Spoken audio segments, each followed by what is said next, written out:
Salut! Alors, aujourd'hui, je vais vous montrer comment faire un bangle sans peyote circulaire. Voilà. Donc là, je vous montre un bracelet, donc c'est celui qu'on va faire en bangle. Donc là, en l'occurrence, au lieu de faire un peyote ordinaire, c'est-à-dire sur la largeur, on va changer de sens et on va le faire sur la longueur. Et voilà, donc là, je vous montre.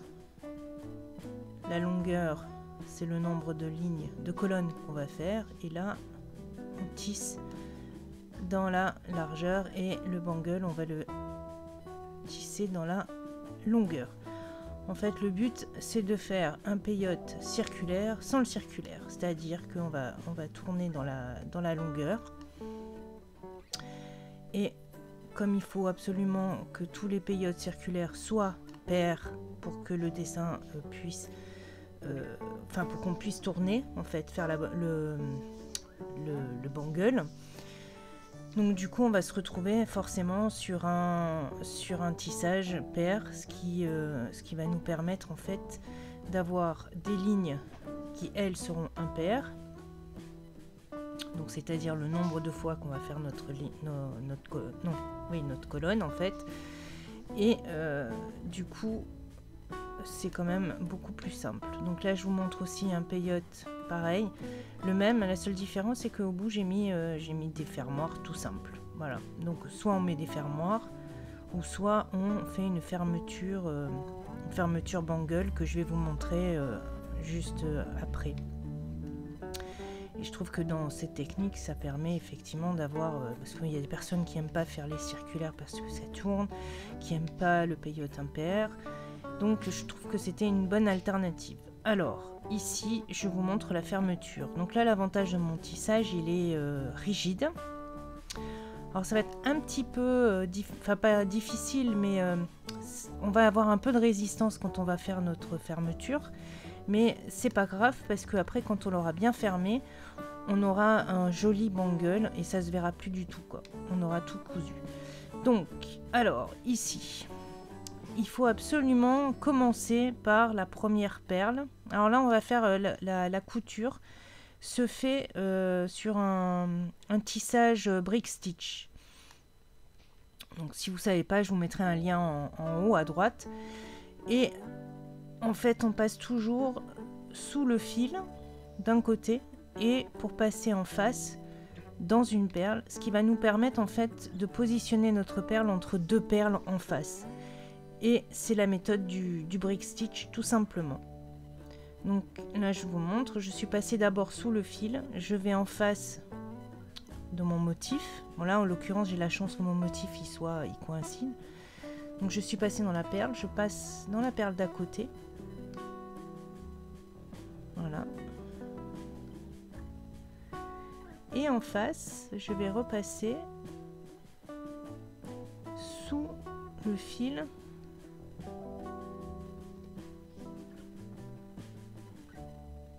qui est entre les deux perles. Voilà. Parce que là, en fait, c'est le plus simple. On a mis sous le fil, entre deux perles, les deux premières perles. On va chercher notre perle en face qui est seule. On revient. Et là, en fait, on va revenir sous le fil des deux perles suivantes. Voilà, ici. Vous voyez, on est passé d'abord ici et après on fait le suivant. Et donc en fait de ce côté-là, on passera toujours sous le fil, les uns derrière les autres. Et après on passe dans la perle en face.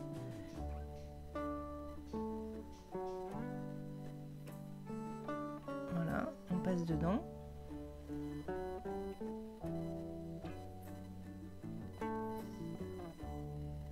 On repasse à côté. Voilà. On repasse en face sous le fil des deux perles. Et en fait, on fait un brick stitch, mais sans avoir de perles, à vide. Mais c'est le même principe, exactement. Voilà, vous voyez, on repasse sous le fil.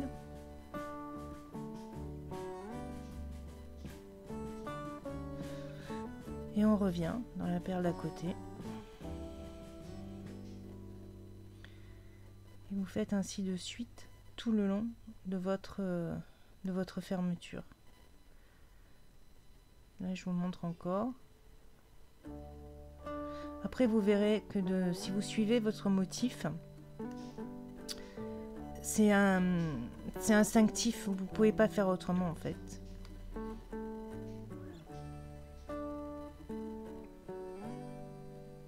Voilà, et là, je repasse en dessous. Le seul critère d'obligation, c'est de commencer en fait sous le fil qui sépare deux perles, de façon à avoir cette quinconce sur la fermeture, ou sinon c'est pas possible. Voilà, et là on continue.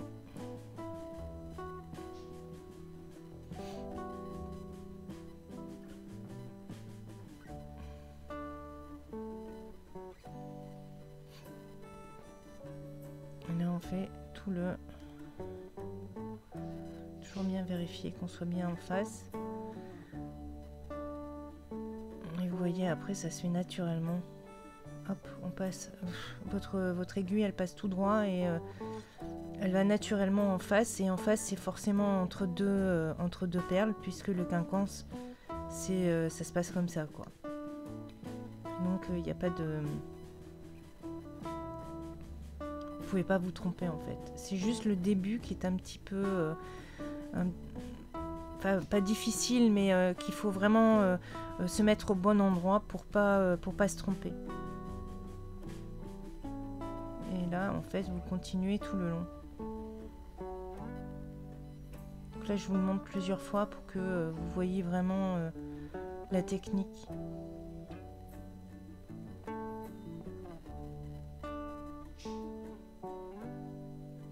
Voilà.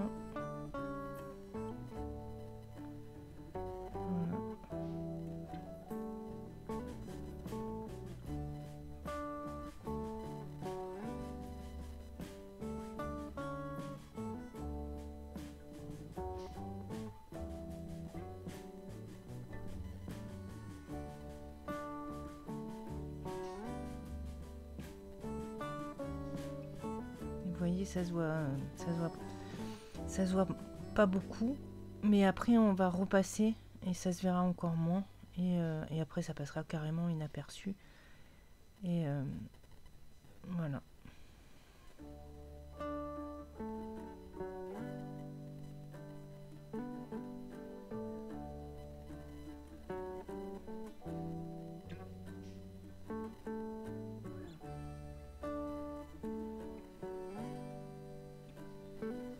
Après, on aurait pu tout à fait le laisser comme ça et faire les attaches comme le noir et blanc, mais bon, celui-là, je l'ai mesuré à la taille de mon poignet, enfin de ma main, l'ouverture la plus grande de ma main, de façon à le faire passer en bangle.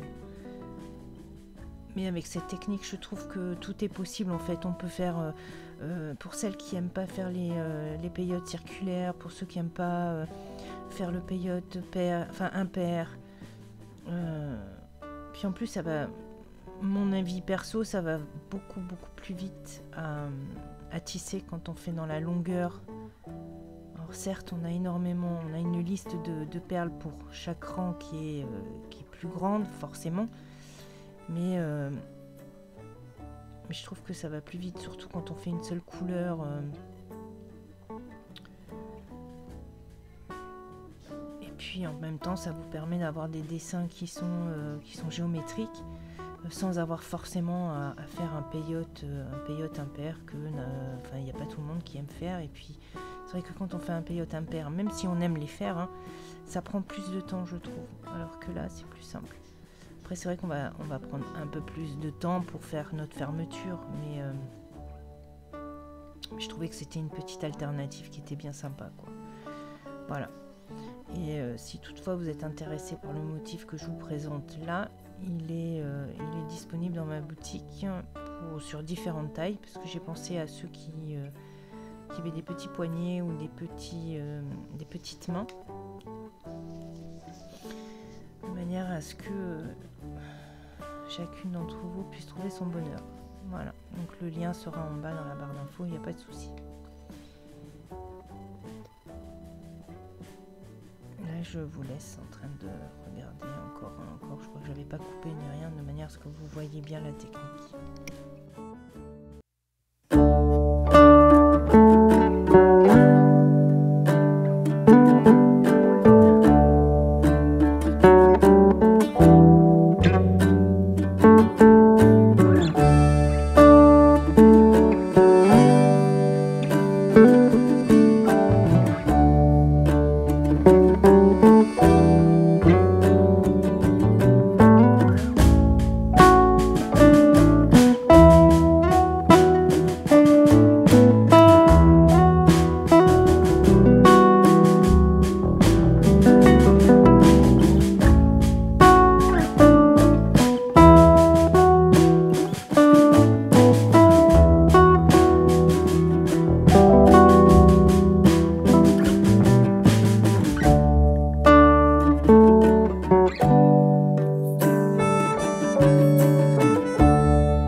arriver à la fin. Donc là j'ai tourné parce qu'on va repartir dans l'autre sens. Et maintenant en fait on va juste faire comme on fait d'habitude. Passer dans une perle qui est d'un côté et passer dans la perle de l'autre côté en face. De manière en fait à serrer notre travail. Pour qu'en fait la ligne se voit le moins possible. Donc on va passer en diagonale. Donc on va faire une couture en diagonale en passant d'un côté à un autre. Tout simplement. Et c'est ce qui va permettre de consolider notre fermeture et qu'elle se verra beaucoup moins. Voilà. Donc on va passer une fois. En fait, le fait de tirer à chaque fois, à chaque passage,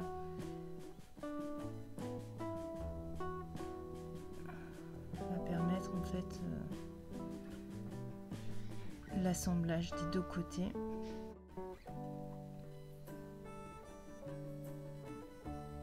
Et donc on va faire ça tout le long. Déjà vous commencez à voir que à droite la ligne se voit beaucoup moins. Voilà.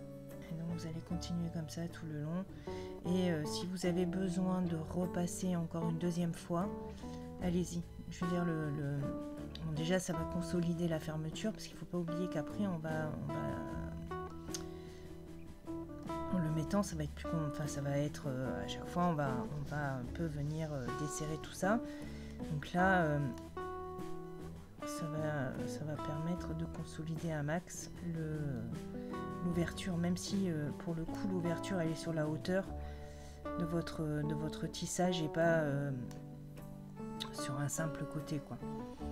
Mais bon, après vous verrez par vous-même la rigidité du bracelet. Bon là effectivement il est très rigide, mais je pense que c'est parce qu'il est très large. Donc je pense que plus il va être petit en largeur et plus il va être peut-être moins rigide. Malgré que bon, le blanc, si je me souviens bien, il était assez rigide quand même. Voilà.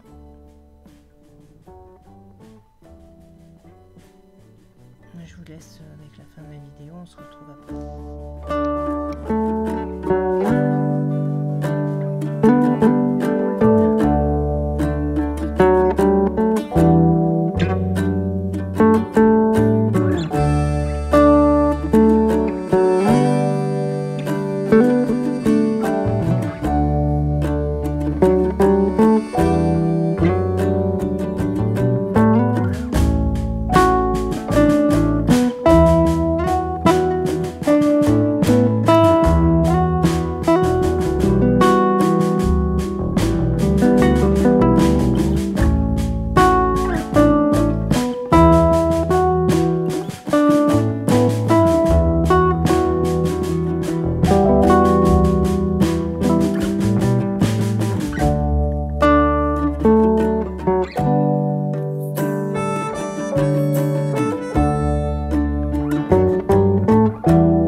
Je vais le tester pour voir.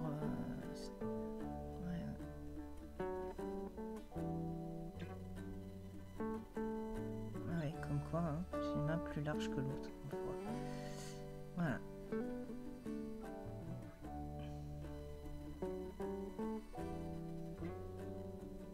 Vous voyez, il est très rigide, il est pas souple. Ben, il n'est pas tout raplapla, quoi. Il reste vraiment entier. Voilà.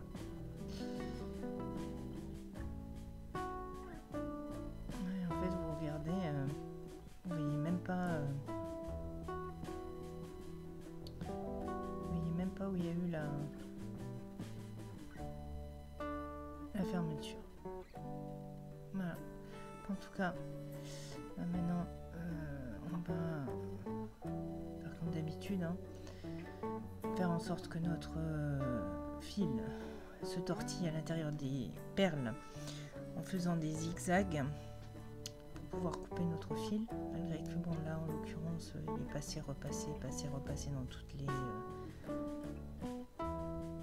les perles. On consolide.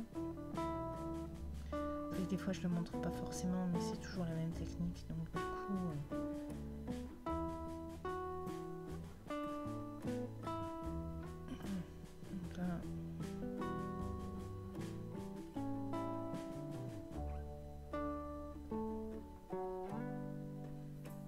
là, il faudra vraiment que vous vous déplaciez un petit peu plus vers le haut ou vers le bas par rapport à votre couture, parce que comme on est passé pas mal de fois dans les perles, ça va être plus compliqué après à passer.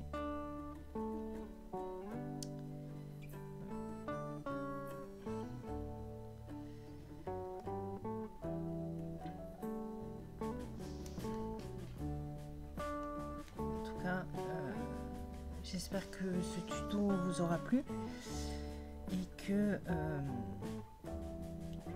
ça vous réconcilie avec le tissage.